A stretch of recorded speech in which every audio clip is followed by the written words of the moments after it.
எப்படி ப்ரோ மனசாட்சி எல்லாம் அப்படி போய் பேசுறீங்க?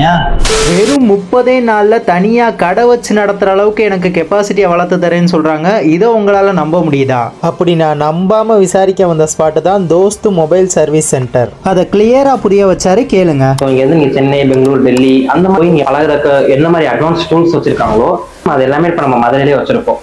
கிளாஸ் இருக்கிறது இன்டராக்டிவ் பேனல். அந்த பேனல்ல லைவா நம்ம சொல்லி தர போறோம். அதை வந்து லைவா ஒரு பிராக்டிகலா செய்ய வச்சு காட்டுறோம். இந்த டூல்ஸ் இப்படி தான் ஹேண்டில் பண்ணணும் செஞ்சு பாக்குறப்பே அவங்க வந்து அட்ராக்ஷன் ஆயிடும். ஓகே, நம்ம இந்த பிரச்சனை தான் நமக்கு வந்திருக்கு, இந்த பிரச்சனை நம்ம இப்படி சால்வ் பண்றோம், இது சொல்யூஷன் கொடுக்குறோம். அவங்க அந்த கான்ஃபிடன்ட் லெவல் உங்களுக்கு நல்லாவே வந்துடும். சரி, ஓகே. இப்போ நான் இதை முடிச்சிட்டேன்னா எனக்கு ஒரு ப்ராப்பரான சர்டிபிகேட்ஸ் கிடைக்குமா? கண்டிப்பா. தோஸ் சர்வீஸ் ட்ரைனிங் சென்டர் வந்து ஒரு ISO சர்டிஃபைடு கம்பெனி. நீங்க படிக்கிறவங்க எல்லாத்துக்குமே வந்து நம்ம ஒரு வேலிடான ஒரு ISO சர்டிஃபிகேட் ப்ரொவைட் பண்றோம். அந்த கோர்ஸ் நீங்களும் பலன்னு நினைச்சீங்க, உங்களுக்கு இன்ட்ரெஸ்ட் இருந்துச்சுன்னா தோஸ் சர்வீஸை கான்டாக்ட் பண்ணுங்க. ஸ்பாட்டு வேற எங்கேயும் இல்லை, நம்ம கீரத்தோர பழைய ஸ்டேஷன் ரோடு பக்கம் வந்தீங்கன்னா மாடியில் ஃபர்ஸ்ட் ஃப்ளோரில் இருக்குன்னு நோட் பண்ணிக்கோங்க.